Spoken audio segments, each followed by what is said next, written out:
Today, I'm going to explain an American science fiction action film called Prey. The movie is set in the northern Great Plains during the early 18th century. This is the period when European settlers had already colonized most parts of the country. They looted the resources, killed the local natives, and destroyed the forests to build cities. At the start, we see a young Comanche girl, Naru, who enjoys hunting. She has a well-trained dog named Sari, who appears to be extremely loyal to her. One morning in the forest, Naru is practicing with her axe when she notices a deer. She decides to hunt it down, but a loud thunderclap causes the deer to flee. Not willing to give up, Naru and her dog pursue the deer with all their might, but still, they are unsuccessful in capturing it. During the process, Sari's tail becomes entangled in a bear trap, causing him extreme pain. Luckily, Naru quickly comes to his rescue. Once she frees Sari from the trap, she also applies some natural remedies to his tail. Let me just rub some berries on that shit there. After this, the two prepare to return home, but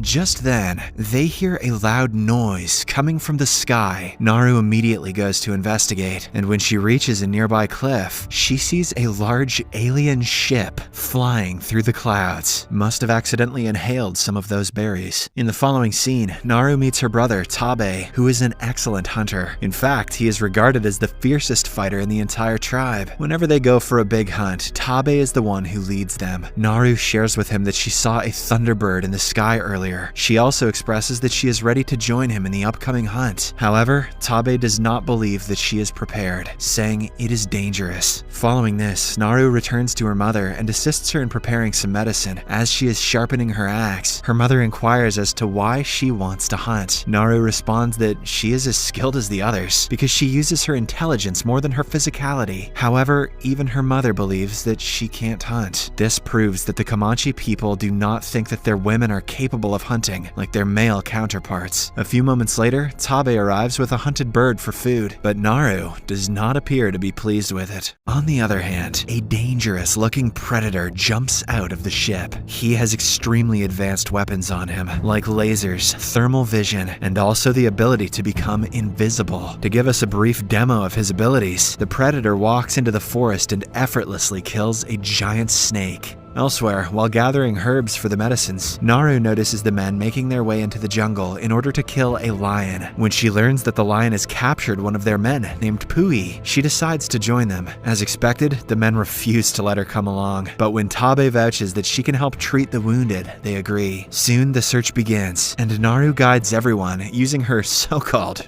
intelligent brain. They wander around for hours and ultimately find Pui, who is in a brutal condition. Naru immediately provides him with medications and herbs, saving his life. After the successful rescue mission, everyone prepares to leave, but Tabe is adamant on hunting the feral lion down. So he instructs the other men to carry Puhi back to their camp, while he goes after the lion. However, Naru is somewhat skeptical, because lions normally finish off their prey instantly. They do not just leave them to suffer. So she asks to join him, but Tabe declines. On the way back, Naru discovers the dead and gutted snake, as well as the predator's footprint. The other men believe that the footprint is that of a large bear, but Naru is confused as she has never seen one this size before. Hence, she decides to go back to Tabe and warn him about the same. A member of their camp named Paka also joins her. Soon after, she meets Tabe and tells him everything, but he too believes it was a bear. Following this, the three of them set out to hunt the lion. Naru suggests placing bait and taking a position on a tree to effectively attack the lion. After a while, she, along with Paka, climbs a tree, while Tabe places the bait and hides behind some bushes. The plan works, and the lion arrives on the scene, but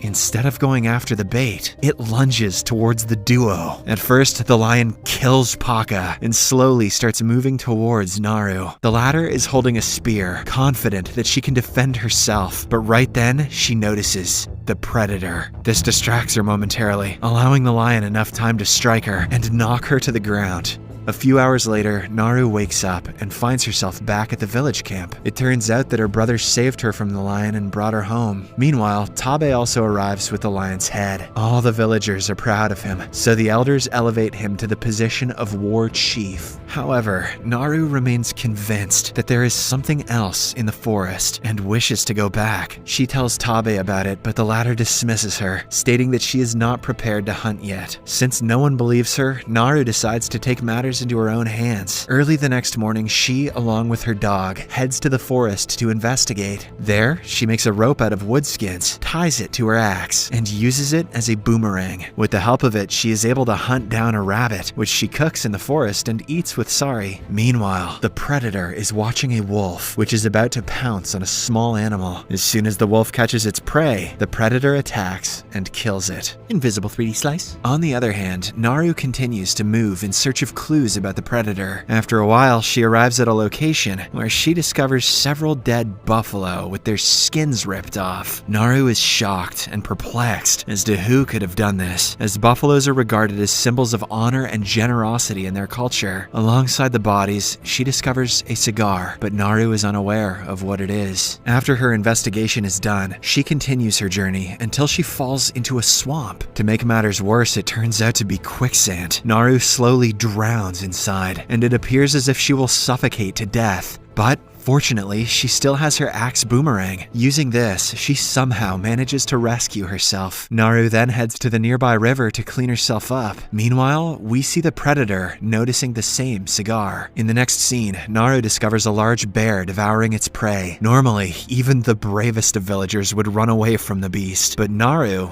has a point to prove. She wants to kill it and take its head to the village as a trophy. Unfortunately, at the last second, her bow breaks and the bear notices her. Now, with the tables turned, Naru runs for her life and eventually hides beneath a beaver dam. However, the bear, using his incredible sense of smell, tracks her down. It is about to devour her when suddenly, the predator arrives at the scene and attacks it. The two beasts then get into a fight, but the bear is eliminated within seconds. Witnessing this, Naru is taken aback, and she immediately swims away to save herself. The predator notices her, but doesn't react, believing she is no threat to him. Even the invisible aliens are sexist. Following this, Naru arrives at the shore, where she is approached by some men from her village. It turns out that after she went missing, Tabe directed his men to look for her. Naru frantically explains to them about what she saw, but no one believes her. Instead, they ask her to return to the camp. When Naru refuses, they apprehend her and tie her up. Meanwhile, the predator appears to be watching them from nearby. Using his advanced technology, he has marked their weapons. Shortly after, the tribesmen hear the predator's roar and notice some movement in the bushes. Scared, they take up their positions, and one of them fires an arrow into the bush. Then he slowly moves forward to investigate, only to discover that it is just a rabbit. This cracks up all the men, and they make fun of Naru's fear. But just then, 3 lasers point at the man's body, followed by metal arrows, killing him instantly. Because of this, the other men start shooting their arrows in random directions, and one of them hits the predator and exposes his real self. The men immediately begin attacking him, but the deadly alien is so powerful that he effortlessly kills the men one after another. The kills are sweet. Too bad you can't see them because of YouTube's stupid guidelines. As the fight goes on, Naru somehow frees herself and escapes from the area. Unfortunately, the predator kills all the men and starts pursuing her. Naru tries to lose him in the woods, but ends up getting caught in a bear trap. Soon, the predator approaches her, seemingly to finish her off. However, seeing her struggling and in pain, he stops. This makes Naru realize that the predator does not attack bait or unarmed ones. At the same time, some French hunters arrive with guns, knock Naru out, and kidnap her. In the next scene, she regains consciousness and finds herself trapped inside a wooden cage. She then notices a man smoking a cigar and learns that he is the one who killed the buffalo earlier. Just then, a translator approaches her and asks what she knows about the predator. When Naru does not respond, they reveal another hostage who is none other than Tabe. Naru is taken aback to see him there, but she can do nothing about it. Shortly after, the siblings are taken into the forest, where they are tied up as bait for the invisible alien to hunt. Tabe panics, but Naru assures him that the predator does not attack defenseless beings. Unsurprisingly, the same thing happens. The predator slowly approaches the men from behind and starts killing them one by one. These kills are even sweeter. Too bad you still can't see them because of YouTube's stupid guidelines. While the massacre continues, the siblings manage manage to free themselves. Tabe goes to find a horse for himself, while Naru goes to the French hunter's camp where her dog Sari is being held. On reaching it, she wipes out the remaining hunters, using her impressive moves. But before she leaves with her dog, the translator approaches her. His leg has been severed, so he begs for medication. In exchange, she offers to teach her how to use a gun. Naru agrees and gives him some medicine that lowers his body temperature. As she is learning how to use the gun, they hear the predator's scary roar. It sounds like this.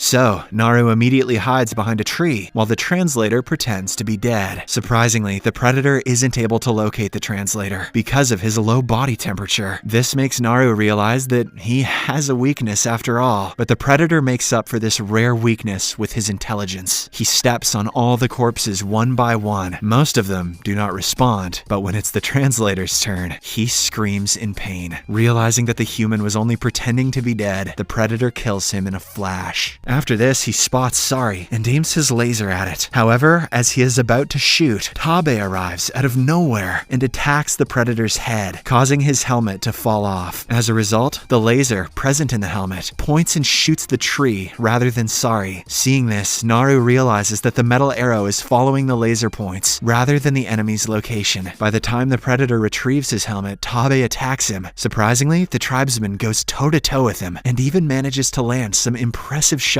This annoys the predator, so he finally becomes invisible. A few seconds later, he catches Tabe off guard and stabs him from behind, killing him mercilessly. Naru watches this unfold right before her eyes, but she doesn't have time to mourn. She flees with her dog immediately. The next morning, she spots one of the surviving French hunters across the river and apprehends him. She severs his leg, preventing him from fleeing and using him as bait. She then takes the medication, which lowers her body temperature and makes it impossible for the predator to sense her. A while later, the predator arrives as planned and tries to go after the person who set up the bait, but as expected, he is unable to locate Naru. Suddenly, she shoots him in the head from behind, takes his helmet, and runs away. Following this, she positions the helmet in such a way that the laser can be directed at the predator. Soon, he arrives, and Naru jumps onto him and begins tussling. She manages to cut off his hand using his own weapon. Next, she, along with the help of Sari, ties the predator with a rope and drags him to the swamp. As per the plan, he points the metal arrows at Naru, oblivious to the fact that the laser is aimed at himself. When he shoots, the metal arrows end up penetrating his own head, finally killing him.